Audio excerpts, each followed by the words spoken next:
आज चाहिँ एक्कासी पानी र असिना परेर मौसमलाई चाहिँ चिसो बनाएको थियो। चिसोमा चाहिँ हामीहरूले तातो तातो मोमो बनाएर खायौँ। हाई हाम्रो निशा, आजको ब्रेकफास्ट चाहिँ हाम्रो घरमा बन्दैछ आलुको पराठा।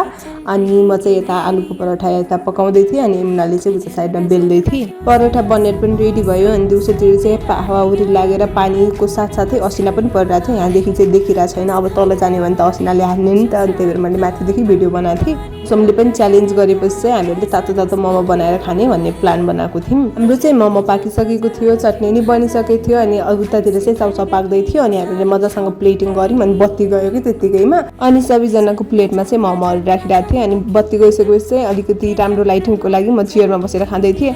अनि पानी परिरहेको थियो त्यतिखेर पनि खाँदै दगाउनु पऱ्यो कि हाम्रो पानी भित्रै पसिसकेछ कि असिना पनि परिरहेको थियो। त्यतिखेर खाना लाएको भाग पनि छोडेर हिँड्नु पऱ्यो अनि खाना पनि सेलायो, पानी पनि भित्र पसिसकेको थियो अनि एकछिन मुडै खराब भयो। सो आजको दिन यस्तै गरी बित्यो। See you next video.